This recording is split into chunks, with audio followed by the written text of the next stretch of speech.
Larry Fillmore stared at his beer and mentally roasted his fight manager for the 50th time.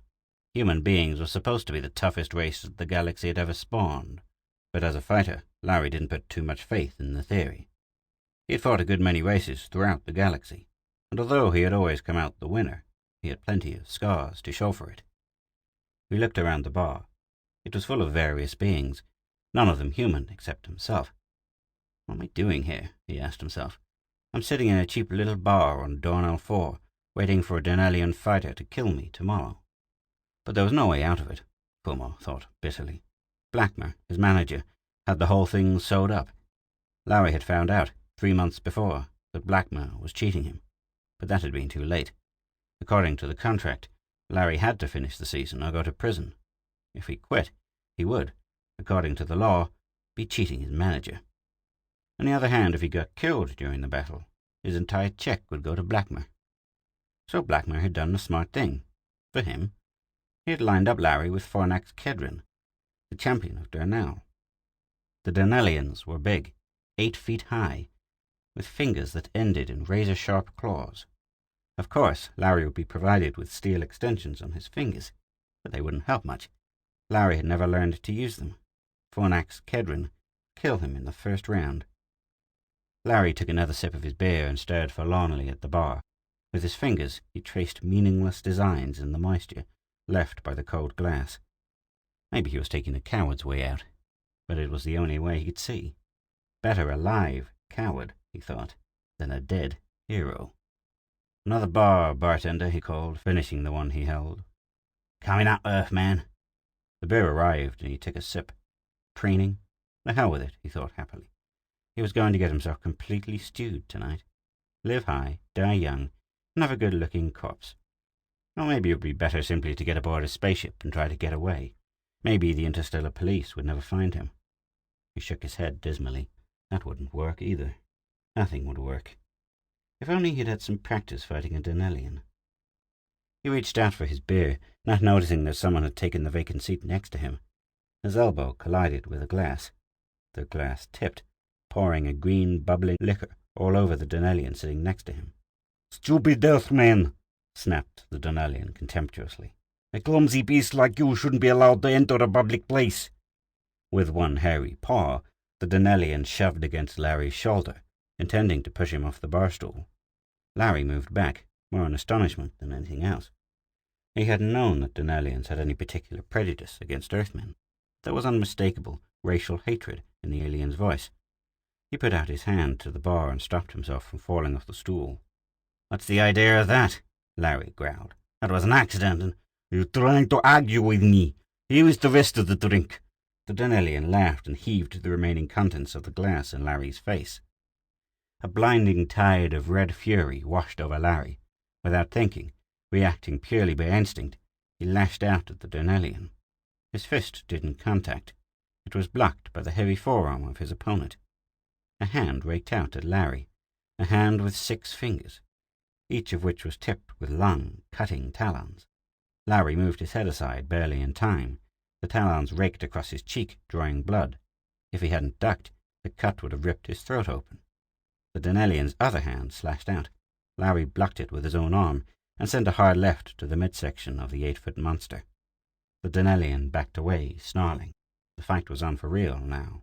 "Little Earthman, I'm going to kill you!" He leaped in suddenly, and his fist smashed against Larry's face. Larry rolled with the blow, but it brought the taste of blood to his mouth. His feet moving fast, the Earthman bobbed back away from the giant. He felt a glow of pleasure within himself. Here was the chance to practice a little with a Dornellian. What better training was there for a championship bout than a barroom brawl? He had to watch out for those claws, though, those deadly razors that sprouted from the Dornellian's fingertips. 2 other Dornellians started to move in, but an Aldebaranian, a huge reptilian beast, slow-moving but powerful, stepped in front of them. "Speck!" he hissed in his snake-like voice. Larry heard an Arcturian spider-man click his mandibles together and whisper, "Yes, let the Earthman fight it out by himself." Larry wasn't too worried. He had fought to the death on 100 planets, and hadn't been killed yet. An ordinary Dornellian didn't bother him much. He moved in confidently for the knockout. His fist lashed out. But his opponent was even faster.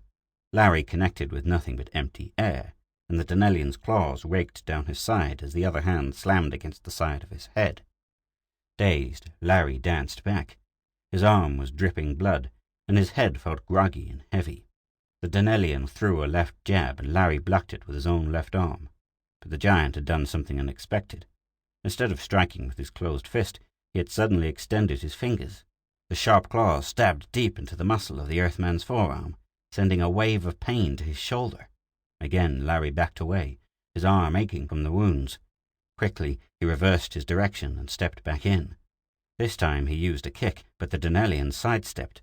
The toe of Larry's boot caught his hip. Cursing, the Dornellian closed in. He punched a hand forward, claws extended. Larry stepped to one side and grabbed the hairy wrist. Using the giant's strength and weight to his own advantage, he propelled the monster across the room, slamming him up against the bar. Then he leaped forward to smash in the Dornellian's ribcage with his heavy boots. He was not quick enough. The giant rolled aside and sprang to his feet. Snarling viciously, he advanced toward the Earthman. One hand came down in a hard, chopping blow. Larry managed to fend it off, but the Dornellian's other hand slugged into the pit of his stomach. Weak with pain, Larry staggered back. He aimed a kick at the alien's shin, and it connected hard. Taking advantage of his opportunity, Larry stepped in. His heel came down on the Dornellian's toes at the same time that his fist slammed into the bristly jaw. The giant reeled backwards, his taloned hands slashing through the air. He regained his balance and came forward again, but this time Larry was ready for him. The Dornellian stepped square into a blow to the stomach. Oddly enough, it didn't seem to bother him much. Then Larry remembered that the Dornellian nervous system wasn't much like an Earthman's. The nerves just weren't in the same places. But where were they? Again, he cursed Blackmer. The manager hadn't told him anything about Dornellians. He let him sign for the fight with Fornax Kedron, even though it would be sheer murder. Well, Larry thought somberly, I'll learn tonight, if we ever get out of this bar alive. He took a deep breath and glanced at the giant, who had recovered from Larry's onslaught. The Dornellian stepped in with a fast 1-2, a rake across the face with his left, and a smash to the heart with his right. The claws to his face alerted Larry for the blow to the heart. He stepped back just enough to avoid being really hurt, but the Dornellian's talons had raked his forehead, cutting in deeply. Blood was pouring down over his eyes. He took a quick look around the bar. The customers were gathered in a ring and were watching the contest wide-eyed, as if they were in 50-credit ringside seats. The Dornellian still looked relatively unscratched, while Larry knew he looked as though he'd rolled over a barbed wire fence. But in spite of the blood, Larry had finally gotten the measure of his opponent. The 8-foot giant weighed close to 500 pounds. His mass was too great for him to be able to handle his body rapidly, no matter how fast his reflexes were. Larry moved in again. He planted a hard right directly in the giant's throat. There had to be nerves there. The Dornellian gagged and dropped his head. Larry smiled and slammed his fist into the giant's ribcage, doubling him up even more. He could almost hear the crowd cheering now as he moved in for the kill. He sucked in his breath and lifted one foot from the floor. His right fist came up from his knees, gaining speed as it rose.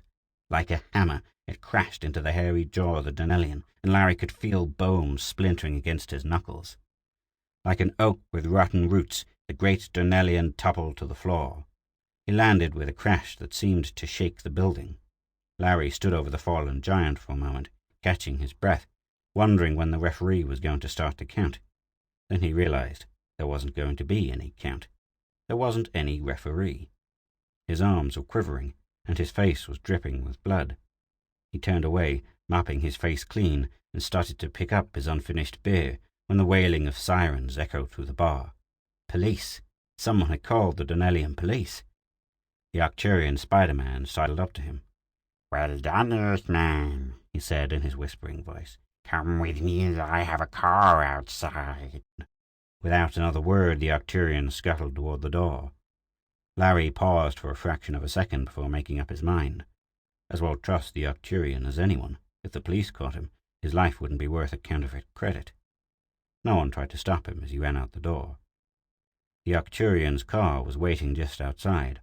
Larry climbed in, and the Spider-Man slammed one of his many feet down on the accelerator. The car shot off into the night, its turbo-electric engine humming smoothly.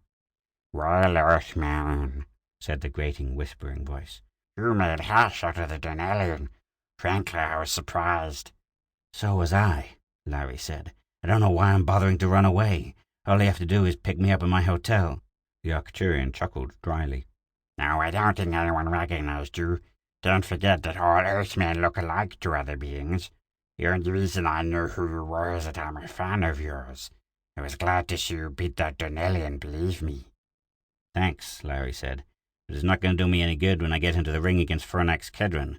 If an ordinary Dornellian citizen puts up a fight like that, what am I going to do against a professional boxer?" The Arcturian laughed again. "Just get in there and fight, Fillmore. You can handle him, I'm sure you can." A car pulled up before the hotel where Larry and his manager were staying, and Larry got out. The Arcturian waved to him and drove off. Wearily, Larry dragged himself inside and into the elevator. 17, please." "Yes, sir, Mr. Fillmore," said the Dornellian elevator boy. He pushed open the door to his room and dropped on the bed, dead tired. He didn't dare look in the mirror. He was afraid to see what a mess the Dornellian had made out of his face, which hadn't been any too neat before. "Blackmer," he called. There was no answer. The manager was not around. Larry got up, looked bleary-eyed into the other room, and seeing no one, dropped off into a deep sleep. His last thought, before he blacked out, was that he'd get into the ring and do his best.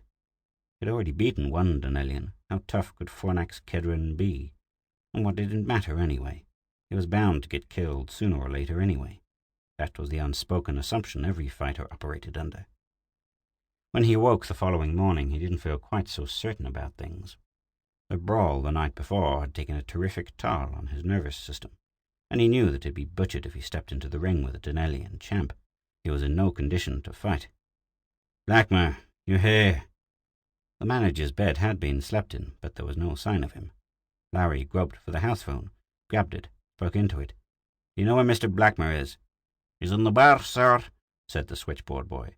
"Do you want me to call him for you?" "Yes, please." A moment later, Larry heard the manager's harsh voice. "Blackmer, eh? Who's calling?" "This is Larry. I'm ready for that fight, Blackmer," he said, hoping he'd have the strength to go through with it. "And after I get through with the Dornellian, I'm going to knock your teeth in. This is my last fight for you." "Now, Larry," Blackmer said. "Don't be hasty. Shut up, we're quits. I may get killed in that ring, but I'll fight just this once and—" "What, haven't you heard? The fight's off." Larry blinked in astonishment. How would I have heard? "I thought the news was all over, so I didn't bother to wake you. Fornax Kedron is in the hospital. He got his jaw broken in a bar brawl last night. Nobody knows who did it, but I've got another bout lined up and don't rank 6 with..." "Skip it," Larry said. "I'll discuss it with you some other time." Larry slowly dropped the receiver back on the hook. He grinned, and then he began to laugh.